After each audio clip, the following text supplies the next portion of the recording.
I picture this. You're standing in the vitamin aisle, and it's just this wall of colorful bottles, right? They all promise everything from, I don't know, instant focus to making you immune to everything. Mm-hmm. And the question that hits me, and I think everyone, is just, can these little pills really replace the effort of, a proper healthy meal? That is the core question. It really is. And that temptation, that idea you can sort of shortcut your way to perfect nutrition, that's exactly what we need to get into for this deep dive. Yeah. Our mission here is to look at the sources you provided and really explore the specific role of supplements. We need to get past the marketing and figure out, are they a real substitute or are they just a complement to a diet you should already have? And it seems like before we even get into the weeds, the sources draw a really hard line in the sand on this. They do. There's no ambiguity at all. The consensus is immediate and crystal clear. Yeah. Supplements can be incredibly valuable tools, a great addition to your diet. But, and this is the key, they are explicitly not meant to replace whole foods. They exist to fill known gaps, not to build your nutrition from scratch. Okay, so let's unpack that right away. If they aren't the main event, when do they go from being just, an optional boost to something that's truly essential? When is it not about general wellness, but about like a structural necessity? Right, we're talking about necessity when there is a verifiable, defined nutritional gap, something rooted in your physiology or your environment, or even just the limitations of a diet you've chosen. So give us some of the key examples the sources brought up. Well, the first one is the most straightforward, dietary restrictions. Okay. For instance, someone on a strict vegan diet, they inherently miss out on vitamin B12. Why is that? Because B12 is made by bacteria that are found primarily in animal products. So this isn't about poor planning on their part. It's just a non-negotiable chemical deficit. It's something that requires targeted supplementation. So we're not talking about generalized optimization. This is about filling a real chemical hole that you just can't source from your diet. Exactly. Then you've got environmental factors. Like what? Think about anyone living in places with very little sunlight, especially during the winter. You're just not getting the sun exposure you need to make enough vitamin D. So a vitamin D supplement becomes pretty much essential for a huge number of people. Through a huge number, yeah. And then, of course, this is where diagnosed conditions come in. Right. Absolutely. So an individual with, say, iron deficiency anemia or someone with severe lactose intolerance, in those cases, supplements like iron or a really absorbable form of calcium are medically essential. They prevent serious long-term health problems. So again, the supplement isn't replacing the idea of food. It's providing a specific compound the body can't get otherwise. Okay, but this is where it gets really interesting for me. Let's talk about the big promise from the pill companies. Why can't a super high-quality, scientifically formulated pill give you what you get from, I don't know, a handful of blueberries? Because you're comparing a single isolated actor to an entire ecosystem. An ecosystem, I like that. Yeah, the sources use this beautiful analogy of a symphony of nutrients. An apple isn't just vitamin C. It's vitamin C, yes, but it's also fiber, antioxidants, trace minerals, and all these other cofactors working together. So even if I'm taking, say, a huge dose of one specific vitamin, what's the argument against that? The argument is synergy. Nutrients rarely work alone.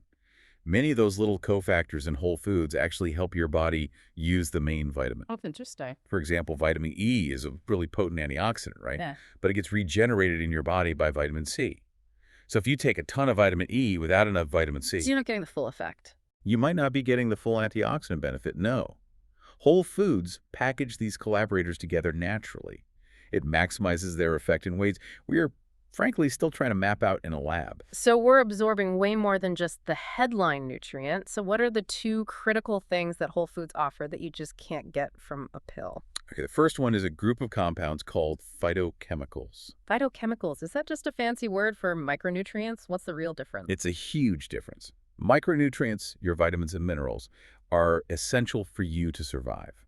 Phytochemicals, while not essential for immediate survival, are strongly linked in all the source material to a significantly reduced risk of chronic diseases. Like what? Specifically heart disease, cancer, and type 2 diabetes. No. We're talking about protective, regulatory compounds that plants make to defend themselves. Can you give me a concrete example of that kind of protection? Certainly. Think about carotenoids, things like lutein and zeaxanthin. You find them in spinach and kale. Mm-hmm. They actually accumulate in the retina of your eye, and offer documented protection against age-related macular degeneration. Or flavonoids, which you find in berries, they act as powerful anti-inflammatories. You just cannot synthesize and package that kind of diversity into one multivitamin. Okay, and the second component is something we've touched on, but it does way more than just digestion, right? That's right, dietary fiber. Yeah. Most people just think, it keeps you regular, but its systemic role is so much bigger. How so? When you eat soluble fiber from, say, oats or an apple, it forms this kind of gel in your digestive tract. This dramatically helps regulate your blood sugar levels, preventing those sharp spikes. Okay. And it also binds to cholesterol in your gut, which helps remove it from the body. That link between fiber, blood sugar, and cholesterol is so important. But what about all the talk about the microbiome now? That's probably its most vital function. Fiber is a prebiotic, the food for the good bacteria in your gut. Right. And when those bacteria eat the fiber, they produce these things called short-chain fatty acids. One is called butyrate. And it's essential for keeping your gut lining healthy. And it has these broader anti-inflammatory effects through your entire body. A pill, you can't do that.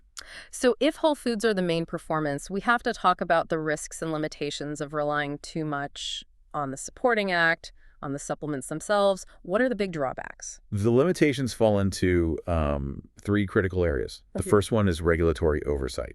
Okay. So supplements are classified by the FDA under something called DSHEA. And what that does is it treats them more like food than like drugs. And what does that mean for me, the consumer? It means that, unlike a new medicine, supplements don't need FDA approval for safety or efficacy before they're sold. Wait, really? Yes. The manufacturer is responsible for ensuring it's safe. The FDA really only steps in if there's evidence of harm after it's already on the market. So the quality could be all over the place? Exactly. Creates this huge variability. You get issues with label accuracy, with dosage, even contamination. You might not be getting what you paid for. That is a fundamental trust issue. Okay, so from quality control to quantity, what about the risk of just taking too much? That's the second major limitation. Toxicity risk. Yeah. The more is better idea is incredibly dangerous, especially with fat-soluble vitamins because they build up in your body. Right. The sources specifically warn that taking way too much vitamin A can lead to acute toxicity. It can affect your liver, cause skeletal problems. Too much iron can cause serious GI issues and can even become toxic to your organs over time. So even if the supplement is high quality and you take the right amount, there's still this puzzle of, does your body even use it? Which brings us to bioavailability. Exactly, bioavailability. It's just the rate and extent to which a nutrient gets absorbed and becomes available for your body to actually use. And this is so crucial because not all chemical forms of a vitamin are created equal. So give us an example where the food version just beats the pill version for absorption. Okay, think of vitamin E. The natural form of vitamin E is absorbed and used far more effectively by the body than the synthetic version. And I'm guessing the synthetic one is cheaper. It's much cheaper, which is why a lot of lower quality supplements use it. Or here's another one, nutrient competition. You take a really high dose of zinc, it can actually block the absorption of copper, leading to a deficiency you didn't have before. Whole foods just don't present nutrients in those kinds of unbalanced competitive doses. And that synergy idea we talked about before, the food providing its own absorption mechanism, that really hammers this home. It really does. Go back to iron for a second. The iron you get from plant sources, it's absorbed so much better when you have vitamin C present. So eating spinach with strawberries or a bell pepper. Perfect. You've just optimized absorption. If you just pop an isolated iron pill without that cofactor, your body simply gets rid of a much higher percentage of it, completely unused. So, okay, what does this all mean for daily life? Whole foods are better, but supplements are sometimes necessary. When do the sources say they become mandatory, not optional? They become mandatory during specific physiological stages, or when your body's ability to absorb is compromised. The most well-known example, pregnant women. Folate. Folate, or vitamin B9, absolutely mandatory. It plays a non-negotiable role in preventing neural tube defects in a developing fetus. Okay. And what about for older people? What happens as we age? Well, as we get older, our ability to make vitamin D from the sun decreases and just general nutrient absorption can decline. So older adults are almost always advised to take calcium and vitamin D to fight bone density loss and prevent fractures. Right. The diet alone just can't keep up. It can't reliably maintain it, no. And then what about people with really intense physical demands, like athletes? Ah, yeah.